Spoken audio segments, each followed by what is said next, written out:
Bismillahirrahmanirrahim. Lailatul Sa'idah ya akhi ya ukhti. Bismillahirrahmanirrahim. Minasan, konbanwa.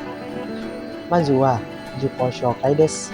Nama saya Alif Gozi Mutakin dan rekan saya. Hajimemashite, watashi no namae wa Ali Muhammad Rosyad desu. Ari to yonde kudasai.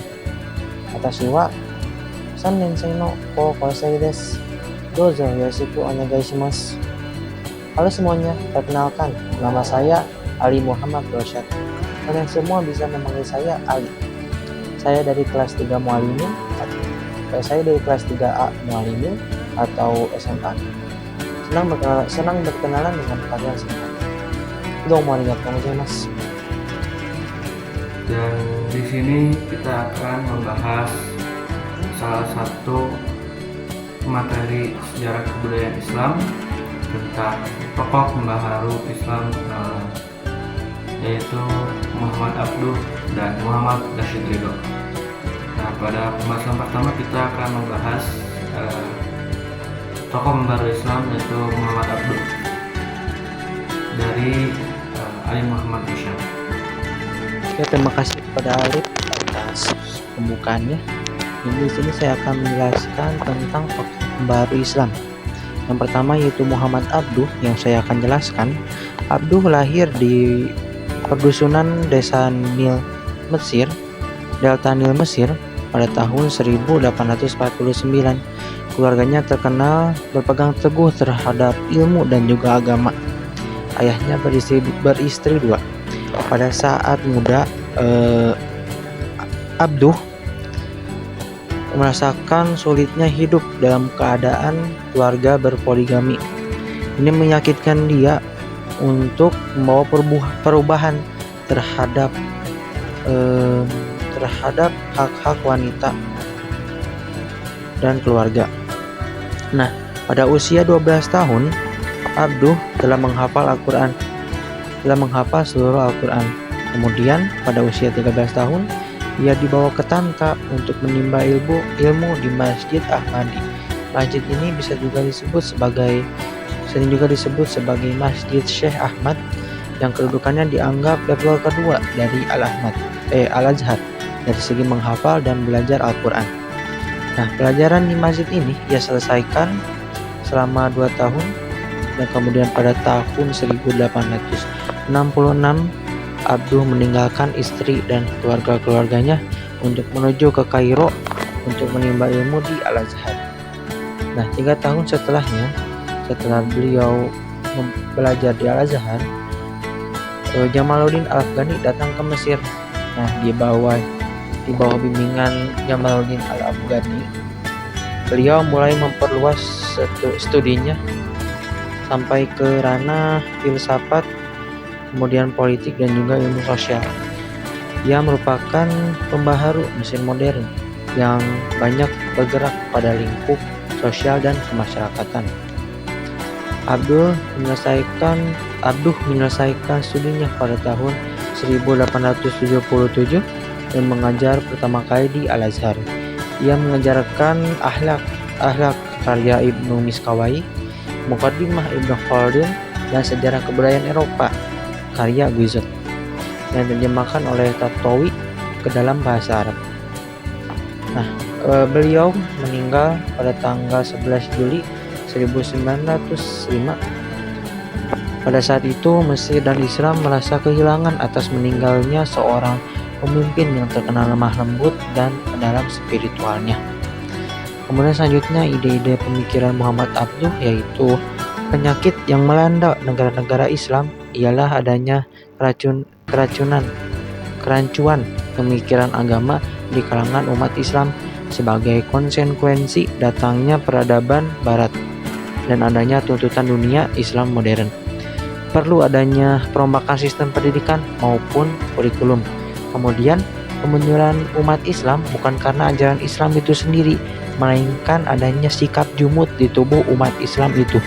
Jumud itu ialah keadaan membeku atau statis, sehingga umat tidak mau menerima perubahan yang dengannya membawa bibit kemunduran umat saat ini. Kemudian sikap jumud dibawa ke temu Islam oleh orang-orang yang merampas puncak kekuasaan di politik dalam dunia Islam.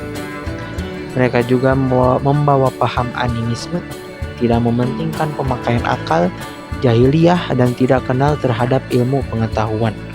Rakyat harus dibutakan dalam hal ilmu pengetahuan agar tetap bodoh dan tunduk kepada pemerintah. Umat Islam tidak cukup hanya kembali kepada ajaran-ajaran asli itu saja, tetapi ajaran-ajaran itu juga mesti disesuaikan dengan keadaan modern pada saat ini. Kemudian selanjutnya pokok-pokok dari pemikiran Muhammad Abduh ini, yang pertama yaitu pemurnian amal perbuatan umat manusia, umat Islam dari segala bentuk bid'ah. Kemudian pembaharuan dalam bidang pendidikan. Kemudian perumusan kembali ajaran Islam menurut pemikiran modern. Kemudian menolak pengaruh Barat dan Nasrani. Sekian yang saya bisa jelaskan. Selanjutnya materi disampaikan oleh Alif, kepadanya dipersilakan. Lalu pembahasan selanjutnya itu ada tokoh pembaharu Islam bernama Muhammad Rashid Ridho. Beliau ini lahir pada tahun 1865. Beliau merupakan murid Muhammad Abduh yang terdekat. Ia lahir di Al-Qalamun, suatu desa di Lebanon yang letaknya tidak jauh dari kota Tripoli, Syria. Menurut keterangan, ia berasal dari keturunan Al-Husain, cucu Rasulullah. Banyak dipengaruhi oleh ide-ide Jamaluddin Al-Afghani dan Muhammad Abduh melalui majalahnya Al-Urwah Al-Wusqa. Pemikiran pembaruan yang diperolehnya dari Syekh Husain Al-Nisar dan yang kemudian diperluas lagi dengan ide-ide Al-Afghani dan Muhammad Abduh yang mempengaruhi jiwanya. Beberapa bulan kemudian, ia mulai menerbitkan majalah yang termasyhur bernama Kitab Al-Manar. Nah, lalu Muhammad Rashid Ridho ini dalam menciptakan Kitab Al-Manar tujuannya hampir sama dengan Al-Wusqa, antara lain mengadakan pembaruan dalam bidang agama, sosial, dan ekonomi, memberantas tahayul dan bid'ah yang masuk ke dalam tubuh Islam, menghilangkan paham fatalisme yang terdapat dalam kalangan umat Islam, serta paham-paham yang salah yang dibawa tarekat-tarekat tasawuf, meningkatkan mutu pendidikan dan membela terhadap permainan politik negara-negara Barat. Nah, perlunya diadakan tafsir modern dari Al-Quran, itu tafsir yang sesuai dengan ide-ide yang dicetuskan oleh gurunya. Apa yang ia tulis, ia serahkan selanjutnya kepada guru untuk diperiksa. Setelah mendapat persetujuan, lalu disiarkan dalam Kitab Al-Manar. Dan demikian akhirnya muncullah apa yang kemudian dikenal dengan tafsir Al-Manar. Lalu segala ikhtiar yang dilakukan Rashid Ridho untuk menyambung ukhuwah antara kedua negara, sehingga akhirnya ia mengajak putra mahkota Amir Saud untuk singgah ke Mesir. Setelah kembali ke lawatannya ke Eropa, anjuran untuk memperbaiki hubungan dengan Mesir diterima oleh putra mahkota tersebut. Rashid Ridho sangat berharap dunia itu akan kembali harmonis. Ia turut serta menghantar putra mahkota sampai ke Suez.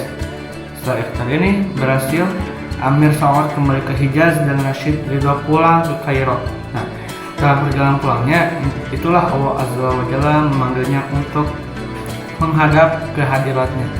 Ia wafat dalam keadaan husnul khatimah, sedang beramal dan berjuang membela kalimat Allah dalam ketenangan jiwa sambil memegang Quran di dalam tangan kanannya.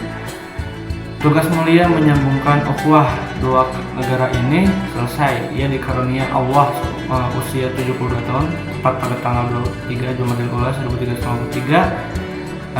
Selama hayatnya ia menjadi seorang ulama yang tekun menuntut ilmu dan berjuang.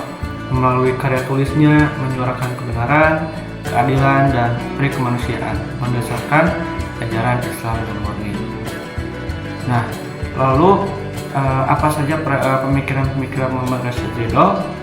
Yang pertama itu mengembangkan sikap aktif, kreatif, dan dinamis di dalam kalangan umat. Lalu keduanya umat Islam harus mampu meninggalkan sikap kejumudan dan fatalisme atau disebut Jabariyah. Lalu akal yang sehat dapat dipergunakan untuk menginterpretasikan ayat maupun hadis dengan kaidah-kaidah yang umum. Lalu yang keempat, umat Islam harus menguasai sains dan teknologi jika ingin maju. Yang kelima, kemunduran umat Islam karena mereka banyak melakukan bid'ah dan khurafat yang ternyata dicampur adukan ke dalam ajaran Islam.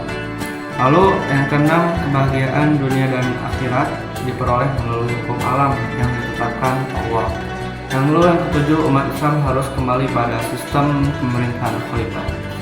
Dan kedelapan, menurutnya khalifah adalah penguasa umat Islam seluruh dunia yang mengatur kehidupan politik dan sosial keagamaan. Mungkin itu saja yang dapat kami sampaikan. Semoga bermanfaat bagi